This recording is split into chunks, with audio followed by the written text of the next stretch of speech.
할렐루야. 이 시간은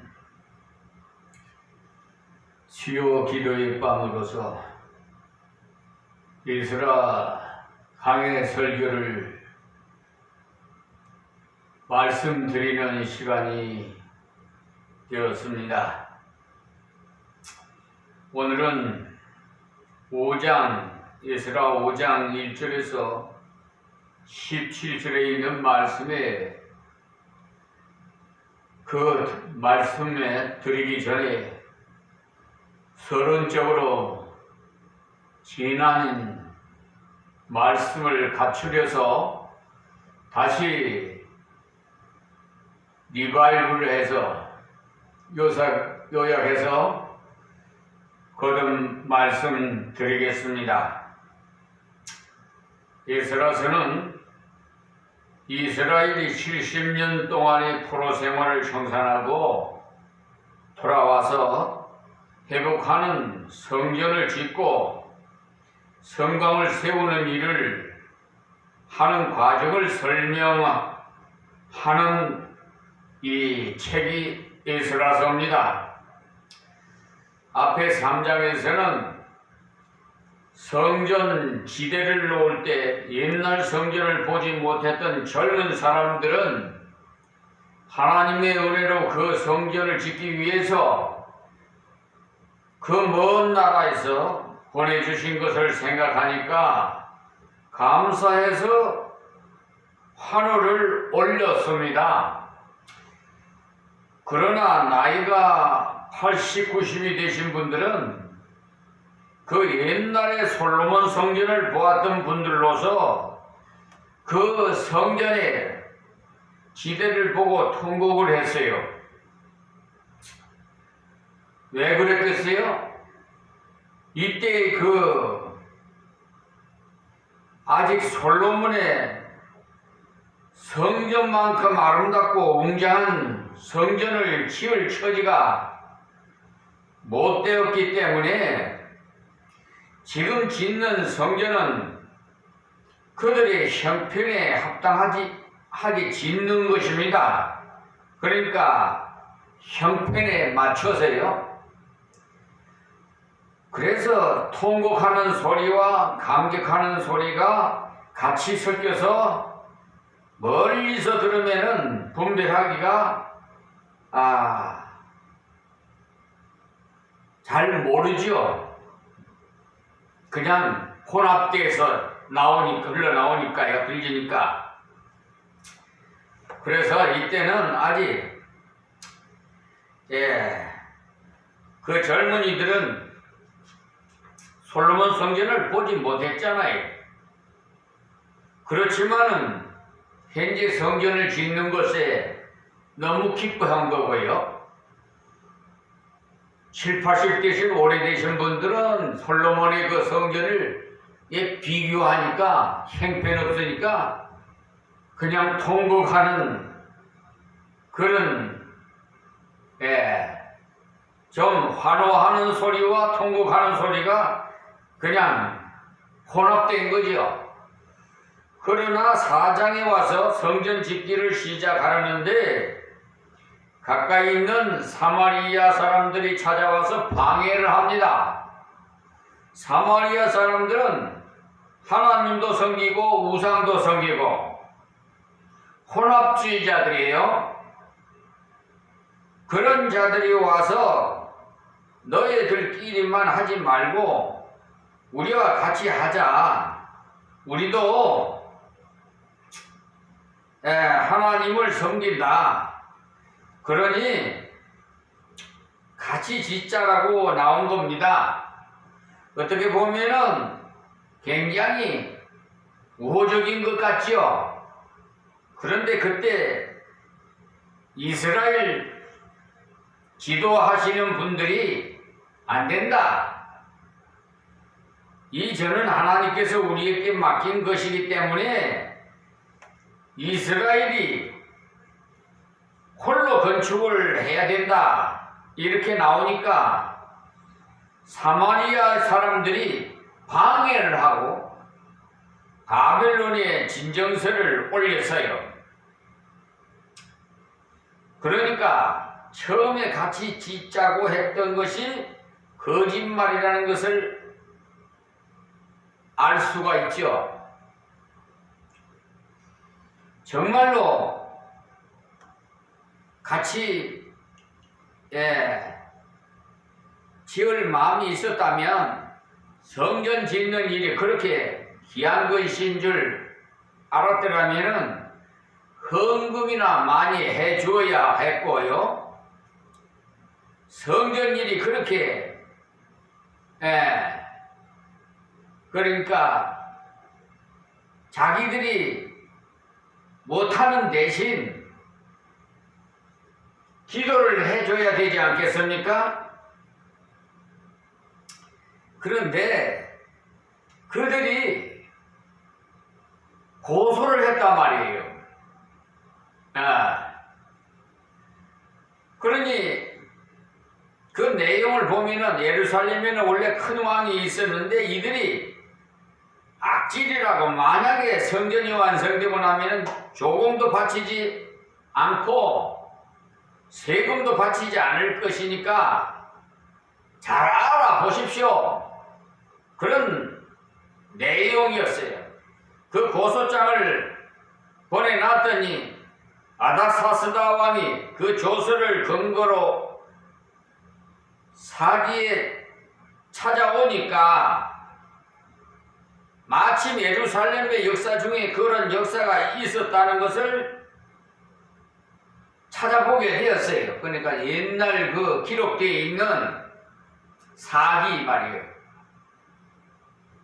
그 역사 그 책을 검토해 확인해 보니까 그래서 성전 건축을 중단시켜 버렸어요. 그러자 이 사람들은 그 명령서를 가져와서 당장 성전을 짓지 못하도록 방해를 했습니다. 그래서 16년이라는 세월을 허송하게 보냈는데요. 성전을 짓게 하기 위해서는 하나님께서 바벨론에서 보내주셨는데 이웃에 있는 행위들 중에서 약간의 방해가 있다고 해서 그만 그렇게 되어버린 거죠. 사실 그때 그들에게 옳은 믿음이 있었더라면 더욱 기도하고 진정서를 다시 써서 고레스 왕이 분명히 성전을 짓도록 명령 내렸고 성전에 있던 모든 보물들을 다 줘서 보내었는데 이 사람들이 나쁜 글을 올려서 이렇게 됐어요. 이렇게 시정해 주도록 글을 올리고 성전 건축을 계속하도록 시도를 해봐야 되는데 그렇게 하지 않고 안 되겠다. 너무 방해하니까 어쩌겠나. 조금 쉬었다가 환경이 좋아지면 그때 하자. 라고 하게 되어서 16년이라는 세월을 허송하며 지내게 된 거예요. 우리는 악한 자들이 대적할 때 하나님 앞에 매달릴 뿐만 아니라 우리가 할 수 있는 모든 방법을 동원해야 됩니다. 악한 자들은요, 수단과 방법을 안 가리는데 믿음이 있는 사람들은 너무 온유하게 불신자들과 부딪히려니까 너무 힘들어서 안 되겠다는 식으로 나오는 경우가 참으로 많아요. 교회 안에서도 믿음이 있는 사람들은요, 조용하게 있고 믿음이 좀 없고 좀 잘못된 사람들은 큰 소리 치고 야단이 온 교회가 잘못된 방향으로 가버리게 되는 경우가 많아요. 우리 주위에도 감리교가 많아. 여기 강화는 감리교가 많은데 하여튼 그 교회마다 사적으로 내 마음은 실속은 자세히 모르겠습니다만은 외부적으로 나타날 때 벌써 소문이 나요. 이 지역의 어느 교회가 감리교회가 아주 내부적으로 소란스럽다. 그런 소문이 퍼지게 돼 있어요. 문제가 많다. 그런 말들이 안 나와야 되죠. 그런데 11조를 드리자고 하면 목사님 이제까지 내 형편이 어려워서 안 되겠습니다. 형편이 좀 펴지면은 그때 드리겠습니다. 라고 하는데 형편이 펴지면 드리는 사람 없어요. 어떤 사람은 예수 믿으라니까 돈 좀 많이 벌어서 예수 믿는다는 사람도 있더라고요. 아니 돈에 환장했나? 아니 교회 오면은 무슨 돈이 있어야 교회 옵니까? 이렇게 인식이 잘못돼서 세속화가 돼가지고 그러니까 원래는 믿는 분들이 본이 돼야 되는데 본이 안 되니까 이런 이방인들이 이런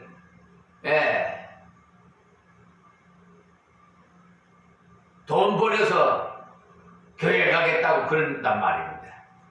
참. 그리고 이방인들이 교회를 잘못 알고 있어요.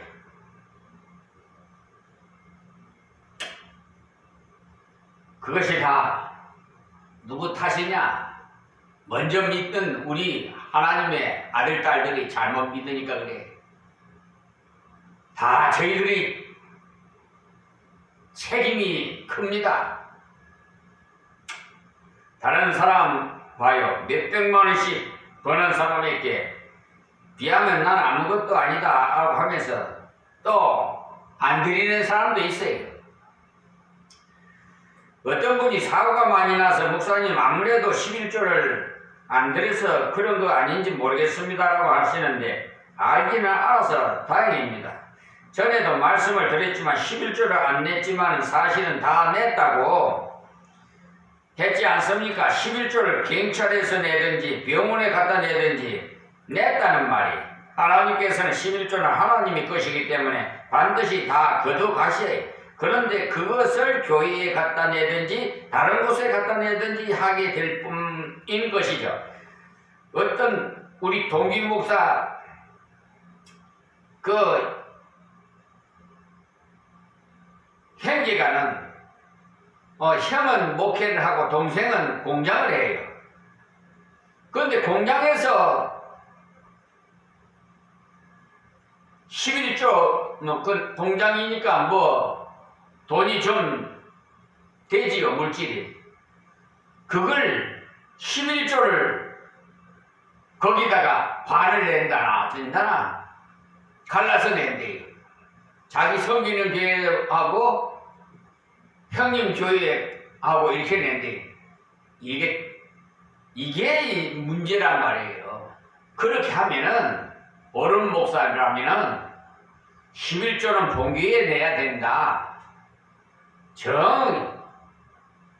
형이 목회하는 곳에 도와주려면 성교비를 보내라. 이렇게 가르쳐야지. 아니 11조를 본교회에다가 바쳐야 되는데 형님 교회에다가 보내요? 그래서 참 가슴 아파요. 지금 사회가 이 한국 교회가 진흙탕 속이에요 지금. 그래서 제가 하나님의 진노의 심판이 진행 중에 있다고 말씀드렸잖아요. 오늘 어떻게 윤석열 대통령 공수처에 어떻게 해서 공수처로 체포영장 해가지고 가서 지금 조사받는 중에 있는 것 같아요. 결국 그래요. 법과 원칙 100번 부르짖고 자유, 평등, 정의 나 많이 들었습니다. 그런데 실질적으로 이 사법부도 정말 불의한 법관들이 있어가지고 저 공수처의 이대한 검사 지금 윤석열 대통령 수사한다고 그러더라고. 지금 그 검사가 두 분이 있어 교대적으로 하는 모양인데, 나는 그런 분들 신뢰 안 해. 왜? 아니, 대법관 김선수, 노태학, 서경환이 오경미 씨를, 그 대법관을 상습 사기꾼을 직권남용으로 공수처에다 고발했는데 각하로 처분하더라고요. 그게 올바른 정의로운 처분입니까? 여러분, 참, 아이고, 아이고, 신뢰할 수가 없어요. 지금도 윤석열 대통령한테 조사받는다고 그러는데, 나는 정말 그런 분들이 조사받는다 하나 제대로 나는 신뢰할 수가 없어요. 오늘 5장의 말씀은요, 중단됐던 성전 건축이 다시 진행되게 되는데, 그 이유가 학개 선지자와 스가랴 선지자가 백성을 하나님의 언약의 말씀으로 일깨웠기 때문이에요. 아무리 어려울 때라도 하나님의 언약은 반드시 이루어집니다. 지난 시간에도 말씀드렸습니다만 하나님의 사업은 망하지 않아요. 세상 사업은 망해도 하나님의 사업은 안 망해요. 그런데 의심스러워 갖고, 아니 교회 좀 서로가 좀 필요하다고 하는데 서로 좀 떼달라고 그러니까 안 떼주는 거야. 자기들 불이익이 갈까봐. 하하, 참. 아유, 그래서 발에 먼지를 털어라 그래서 그냥 제 마음속으로 털어버렸습니다. 이스라엘 백성들도 그 언약을 일깨웠을 때 믿음으로 다시 일어났습니다. 구약에 나오는 학개, 스가랴, 말라기, 바로 그 내용 아닙니까? 학개와 스가랴 두 성경이 전부 다 성전 건축에 관한 내용. 학개서는 외적인 면을 강조하고 예언을 하고, 너희는 산에 올라가서 나무를 가져다가 절을 건축하라. 그리 하면 내가 그로 언약하여 기뻐하고 또 영광을 얻으리라. 나 여호와가 말하였느니라고 학개서 1장 8절에 아주 실질적인 이런 말씀하셨지. 그런데 스가랴서는요, 힘으로 되지 아니하며 능으로 되지 아니하고 오직 나의 신으로 되느니라고 스가랴 4장 6절에 또 말씀하셨어요. 그것은 내적인 면이고, 그 두 가지 양면으로 하나님의 선지자들이 계속 예언을 했어요. 그랬더니 사람들이 다시 일어나서 건축을 하게 됩니다. 그러니까 이런 학개 선지자나 이 스가랴 선지자나 이런 분이 있기 때문에 하나님께서 영광을 받으시는 거예요. 많은 선지자들이 있지만은, 많은 목사들이 있지만은 정말 참 하나님이 기뻐하시는 종이 몇 분이나 될까 의심스러울 정도입니다. 그래서 6절에 보면은 그 방해가 또다시 시작됐는데, 그런데도 이번에는 성전 건축을 지속합니다. 그래서 6장에 가서 보면은 방해하던 것이 해결이 됐다고 나옵니다. 해결될 때는 작전상 후퇴하라고 하면서 중단을 했더라면 하나님의 일은 또 안 되는 거죠. 이 땅은요, 항상 문제가 있어요. 억만장자를 가진 사람도 다 문제가 있어요. 여러분들이 돈만 많이 가지면 문제가 없을 것 같이 보이지만, 돈이 많아도 문제가 생기고 없어도 문제가 생겨요. 아시겠습니까? 차라리 마음을 비우면 편안해요. 예. 자, 1절입니다. 5장 1절이에요. 선지자들 곧 선지자 학개와 이또의 손자 스가랴가 이스라엘 하나님의 이름을 받들어 유다와 예루살렘에 거하는 유다 사람들에게 예언하였더니, 그래서 이 16년 동안이나 성전을 짓다가 멈추고 있을 때, 그때 학개와 스가랴가 하나님의 이름을 받들어서 예언을 합니다. 이것은 결코 학개 개인의 감정이나 연구 발표가 아니에요. 스가랴가 스스로 생각해서 교리를 만들어낸 것도 아닙니다. 하나님의 이름을 받들어서 그 이름이 말씀한 것이요. 그러니까 그 말씀을 한번 찾아봅시다. 다 찾아보지는 못할지라도 어느 정도는 봐야 하겠지요. 자, 여기 학개에서부터 보겠습니다. 학개서는요, 예언서인데 예언서를 해석할 때는 역사서가 필요합니다. 그 예언이 언제 했느냐가 필요하다는 말입니다. 사도행전을 연구하는 중에 에베소서를 연구해야 되고 로마서를 연구해야 되듯이 말입니다. 여호와의 말씀이 선지자 학개에게 임하여 가라사대 이 전이 황무하였거늘 너희가 이때에 완벽한 집에 거하는 것이 가하냐? 이렇게 학개서 11장 3절에서 4절에 말씀하셨어요.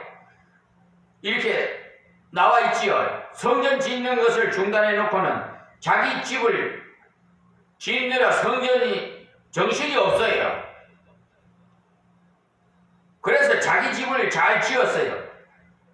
완벽한 집이라는 것은 반듯한 집을 말하는 겁니다. 반듯하게 아주 그냥 자기 집을 멋있게 짓는 거예요. 예.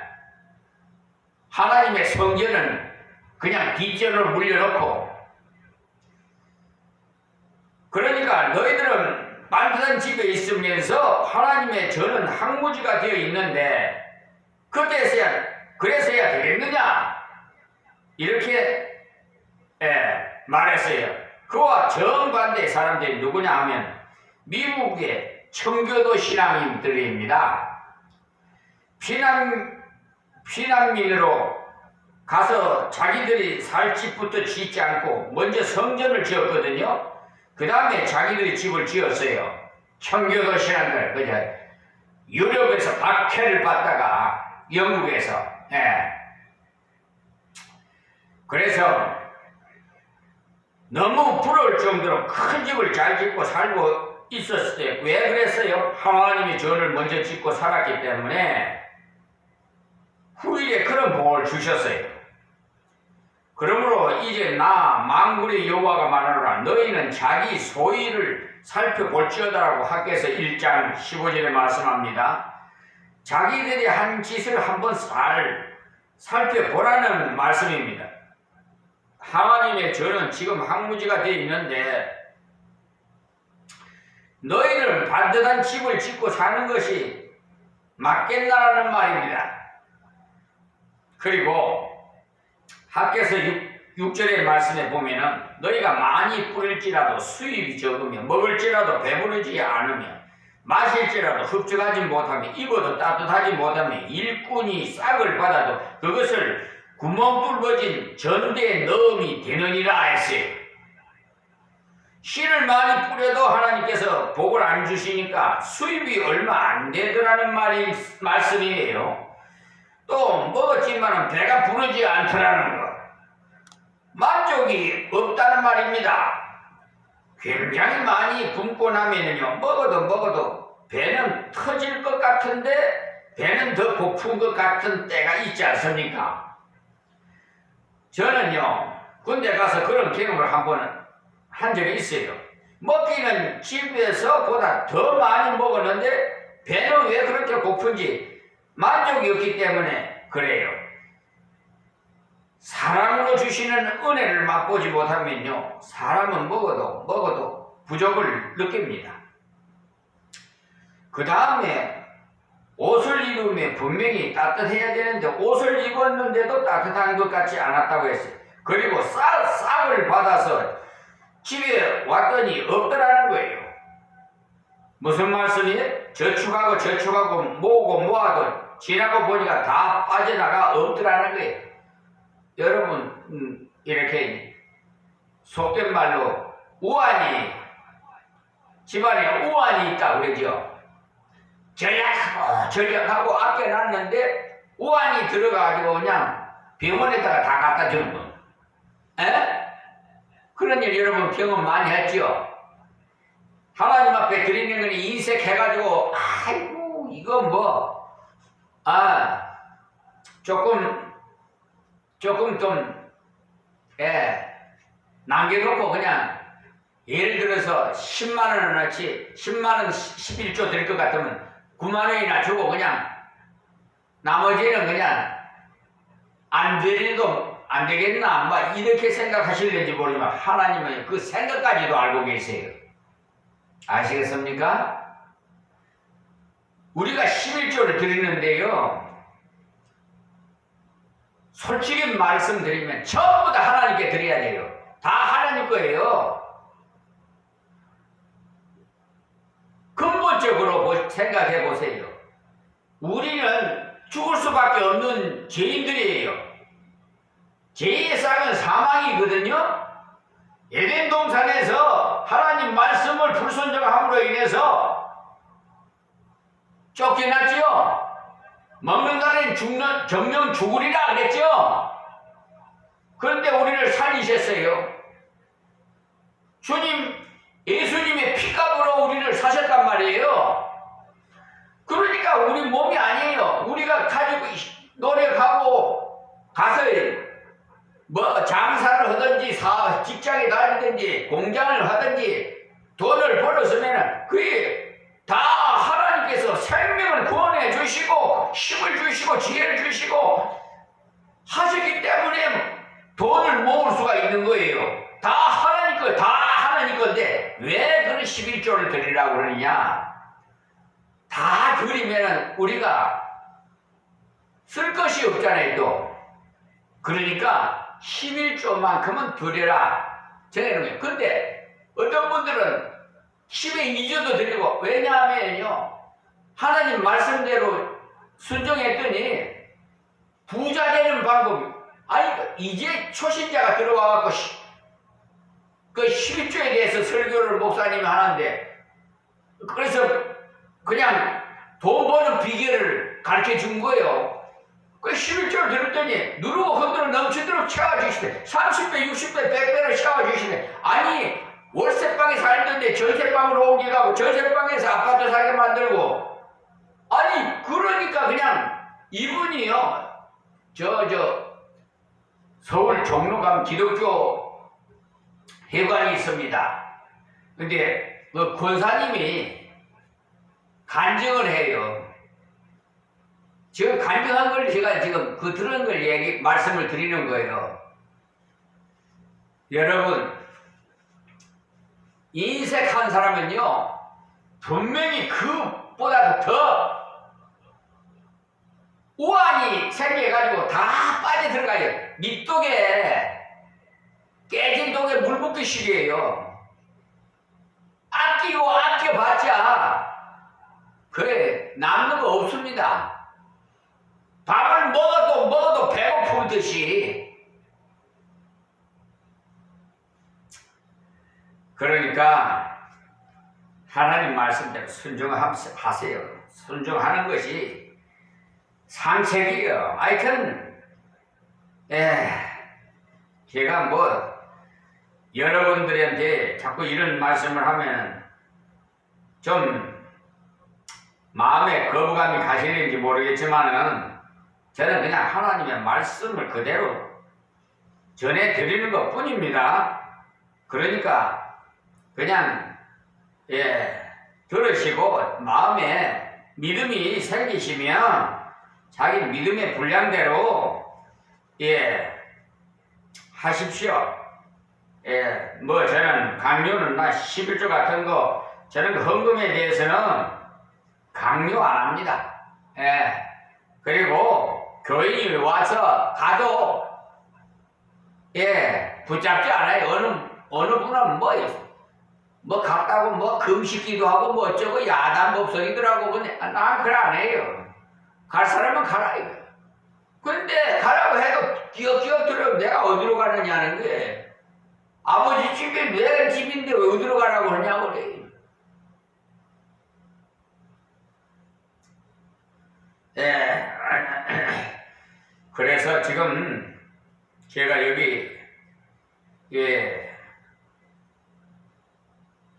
하나님의 말씀이 너희가 많이 뿌릴지라도 수입이 적으면 먹을지라도 배부르지 못하면 마실지라도 흡족하지 못하고 입어도 따뜻하지 못하고 일꾼이 이삭을 받아도 그것을 구멍 뚫어진 전대에 넣음이 되느니라고 하나님 말씀을 전해드렸어요.